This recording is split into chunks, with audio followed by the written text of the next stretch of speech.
Terima kasih Anda masih bersama kami dalam program kajian kitab Mukhtasar At-Targhib wa Tarhib. Tibalah saatnya kita untuk belajar bersama guru kita tercinta Buya Yahya. Yang insya Allah pada kesempatan kali ini kita akan membahas hadis yang ke-279. Bagaimanakah penjelasan selengkapnya? Oleh karena itu marilah kita persiapkan hati dan pikiran kita untuk menyimak ilmu-ilmu yang akan beliau sampaikan. Kepada guru kita tercinta Buya Yahya, dengan segala hormat kami persilahkan. Allahumma sholli ala sayyidina Muhammad. Allahumma sholli ala sayyidina Muhammad. Udhkurus salata ala Nabi Muhammad. Baik, kita langsung kepada kitab At-Targhib wa Tarhib.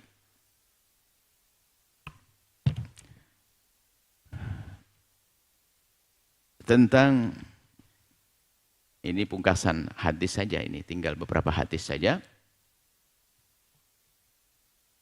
Mana? Oh. An Anas bin Malik radhiyallahu ta'ala anhu. Dari Sayyidina Anas bin Malik. Uhdiyat din Nabi 3 tawair. Nabi diberi hadiah 3 tawair. Ada yang mengatakan tawair ini adalah hidangan. Tidak tahu burung apa. Unggas yang disajikan diberikan kepada Nabi, ya semacam ayam atau pokoknya di situ. Jadi ada burung apa yang enak kira-kira ya, merpati gurih banget. Nah, Nabi diberi fa'a'ta khadimahu, lalu Nabi memberikan kepada yang di rumah, yang membantu Nabi di rumah, ta'iran 1.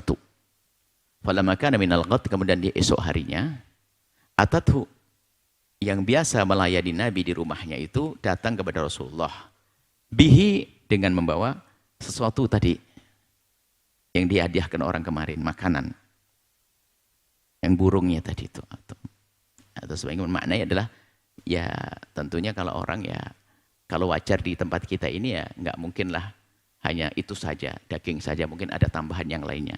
Yang jelas sesuatu yang diberikan kepada Nabi dalam bentuk makanan. Waqala laha Rasulullah, kemudian Nabi mengingatkan kepada perempuan ya, apa wanita yang menyajikan tadi, alam anhaki, bukan aku pernah melarangmu, bukankah aku sudah melarang?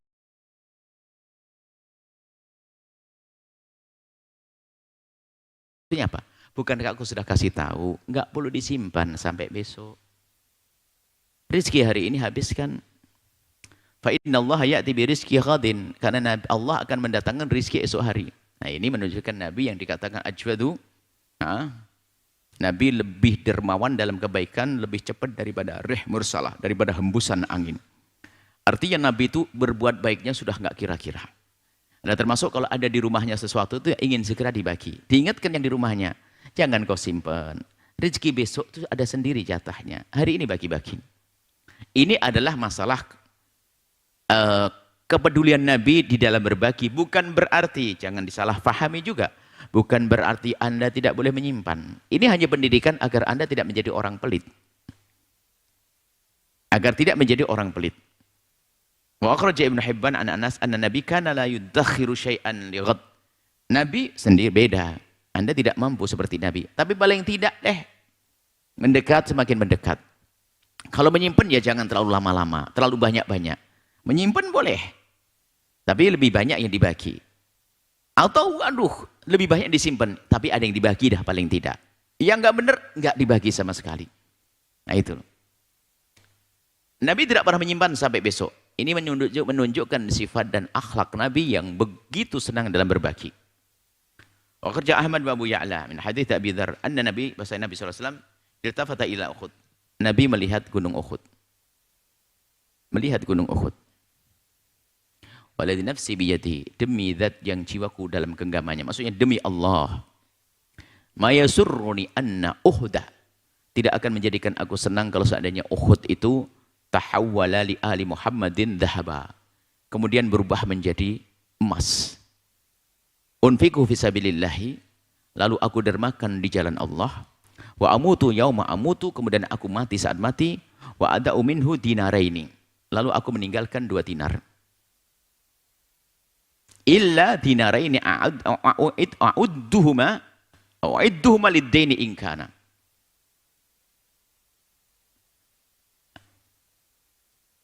Kecuali 2 dinar yang aku persiapkan untuk bayar utang. Jadi maksudnya begini. Kalau seandainya gunung Uhud jadi emas, berarti menjadi orang terkaya di dunia. Tidak akan menjadikan senang bagiku kecuali harus aku keluarkan semuanya. Maksudnya begini, kalau seandainya aku punya gunung Uhud jadi emas, diberikan kepadaku. Kemudian aku dermakan semuanya, saya tinggal 2 dinar, itu pun tidak menjadi senang, kecuali sampai habis. Ini hanya tentang sifat kedermawanan Nabi. Kecuali dirhamen, ini petunjuk dari Nabi bahwa kalau berderma itu jangan lupa utangnya dibayar. Ini menunjukkan Nabi memberitahu ke kita juga bahwa aku akan dermakan semuanya kecuali dinar ini yang aku siapkan untuk bayar utang kalau punya utang. Itu saja. Jadi yang ditinggal Nabi sedikit kemudian diutamakan untuk bayar utang. Jangan orang mikir banyak sedekah tapi utangnya nggak diberesin. Bayar utang adalah wajib, sedekah sunnah. Makanya Nabi menyimpan untuk bayar utang kalau ada. Dan Nabi pernah meninggal dalam keadaan punya utang, lalu baju perangnya digadaikan. Nabi punya utang. Baik. Kemudian. Wa'an Abdullah bin Mas'ud, dari saya Abdullah bin Mas'ud radhiyallahu anhu, tufiya rajulun min ahli suffati, telah meninggal satu orang dari ahli suffah. Ahli suffah itu orang yang hidup bersama Nabi. Hidup bersama Nabi di masjid Nabi. Datang ke Nabi, nggak punya tempat. Sufah itu modelnya kayak begini kurang lebihnya. Kalau ini masjid Nabi, biasanya masjid di Arab itu kan geblong itu. Di sananya ada di masjid Rasulullah. Kemudian di sini dibangunkan kamar-kamar. Di seberangnya begitu dibuatkan kamar-kamar. Sehingga kalau ke masjid langsung mereka. Tinggal nyebrang ruangan bebas ini baru langsung ke masjid. Itu sufah. Penghuninya namanya ashabus sufah. Penghuni sufah. Dan mereka orang-orang fakir yang cinta Nabi. Dan dari sini akan muncul juga orang-orang besar ulama. Termasuk Imam Abu Hurairah itu adalah alumni Ashabus Suffah. Karena selalu melazimi Nabi, biarpun tidak lama, hanya belasan bulan saja, ternyata bisa mengumpulkan ribuan hadis dari Nabi SAW. Abu Hurairah yang setiap hari kelaparan karena tidak punya apa-apa. Nah ini, Ashabus Suffah seperti itu. Lah ada yang meninggal dari mereka, salah satu Ashabus Suffah. Fawajadu syamlatihi dinar ini. Tapi di bajunya, di kain yang dimilikannya, kain dikenakan itu, ada 2 dinar disimpan. Di bajunya ada 2 dinar. Fadzakaru dzalika, Nabi kemudian menyebutkan kepada Nabi, ya Rasulullah, ini ada 2 dinar. Di bajunya ada dinar. Lalu Nabi qala kayyatani. Kai itu adalah besi yang dipanaskan, biasanya untuk pengobatan boleh. Kalau untuk menyiksa, anjab saya kayak setrika deh. Mikwah kan setrika. Kai itu adalah satu besi yang dipanasin untuk pengobatan biasanya. Contoh ini besi yang dipanaskan akan ditempelkan di badan, itu kai. Nabi menjawab bahasanya, yang disimpan 2 dinar ini sampai dia mati itu adalah 2 setrika panas. Lalu para ulama menafsir, apa sih kok menjadi seperti itu? Wong hanya begitu saja. Karena itu kan orang fakir semuanya di situ. Dan hidup dalam keadaan punya hajat, kok ada yang berani nyimpen? Berarti dia melakukan kesalahan, ada yang tamak ingin menyimpan. Wong temannya pada fakir kok dia tidak berbagi. Bukan menunjukkan bahasanya menyimpan itu haram. Tentu waktu Nabi mengatakan seperti itu, ada sesuatu yang terjadi pada orang tersebut. Sehingga para ahli tafsir menafsiri, dia adalah menyimpan sesuatu yang tidak boleh disimpan. Artinya apa? Seharusnya dibagi, disimpan sama dia. Berarti melakukan kesalahan dong. Sesuatu yang harus simpan, seharusnya yang harus dibagi, disimpan. Sehingga mengganggu dong, seharusnya tidak nyampe ke sana. Ini juga pendidikan tentang kejujuran. Siapapun yang ngurusi. Jika tugasmu menyampaikan, sampaikan, nggak usah. Sampaikan. Kalau bahasa lain nanti menjadi bab korupsi halus. Korupsi. Harusnya dibagi, masuk sakunya. Disuruh orang bagi-bagi rezeki, masuk koceknya. Nggak boleh. Ini adalah ancaman atau yang disebutkan itu bukan karena menyimpannya. Akan tapi yang disimpan itu adalah sesuatu yang tidak boleh disimpan. Baik.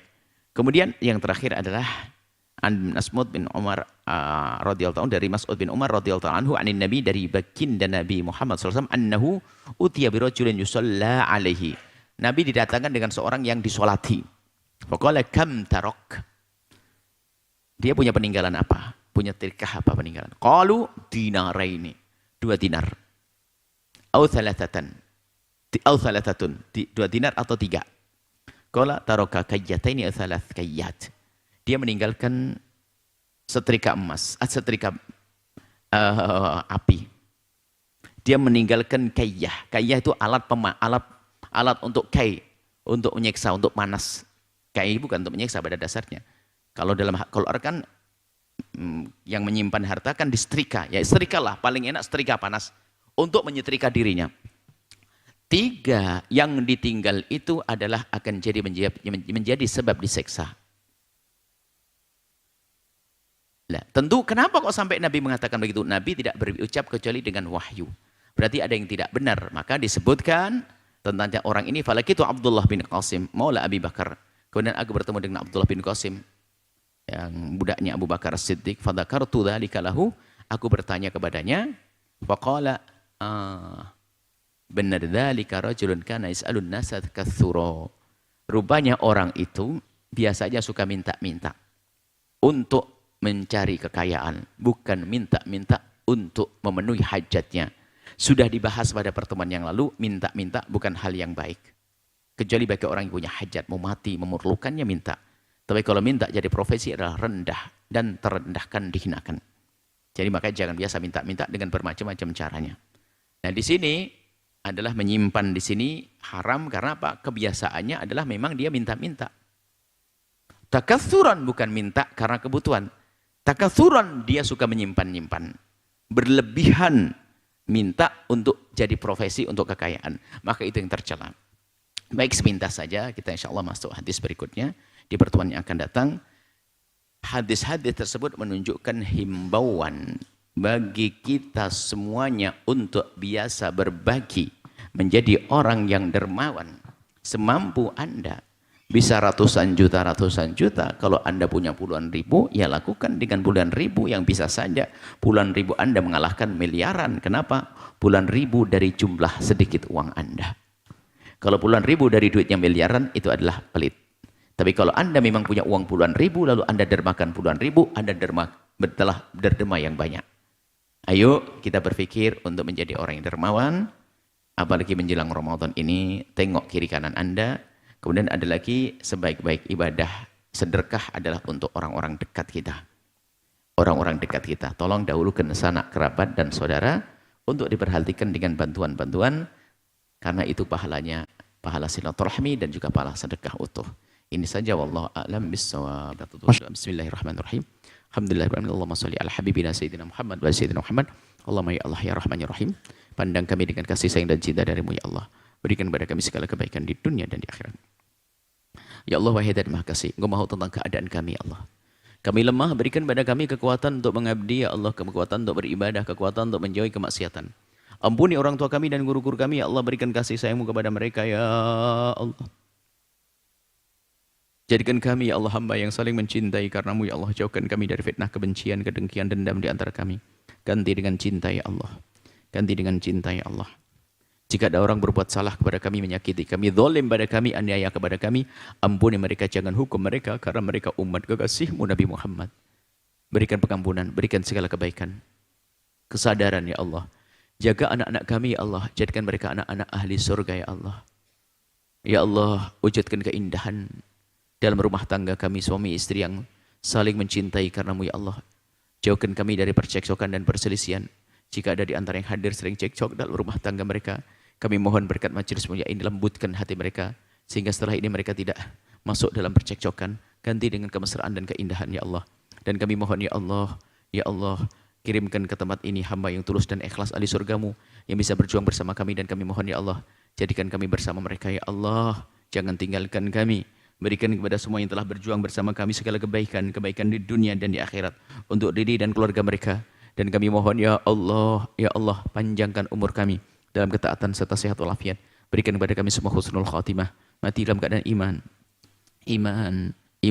Dan kami mohon ya Allah, jadikanlah ucapan kami di akhir hayat kami kelak, saat Engkau hendak mencabut nyawa kami ingin saat itu ya Allah, hati dan lidah kami mampu mengucapkan kalimat agung dan mulia, la ilaha illallah sayyidina Muhammad Rasulullah, la ilaha illallah sayyidina Muhammad Rasulullah, la ilaha illallah sayyidina Muhammad Rasulullah sallallahu alaihi wasallam. Rabbana atina fid dunya hasanah wa fil akhirati hasanah wa qina adzabannar. Wa sallallahu ala sayyidina Muhammadin wa ala alihi wasallam. Alhamdulillahi rabbil alamin. Al-Fatihah.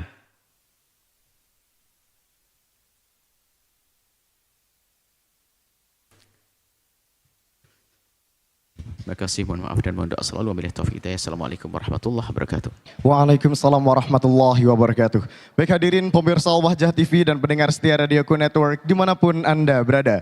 Demikianlah majelis kita pada kesempatan kali ini dan tetaplah istiqomah bersama kami dalam kajian spesial Al-Hikam yang rutin diselenggarakan setiap Senin malam Selasa di Masjid Raya At-Taqwa Kota Cirebon yang tentunya bersama guru kita tercinta Buya Yahya. Live Al-Bahjah TV, damai dan menyejukkan. Serta Radioku Network, inspirasi spirit hati. Dan akhirnya saya Syarif Mugnal Gifari beserta kru yang bertugas mengucapkan syukuran jazilan atas segala perhatian Anda. Mohon maaf bila ada kekurangan dan mohon doa selalu. Mari kita tutup majelis yang mulia ini dengan pembacaan doa kafaratul majelis. Subhanakallahumma wa bihamdika asyhadu an la ilaha illa anta astaghfiruka wa atubu ilaik. Wassalamualaikum warahmatullahi wabarakatuh.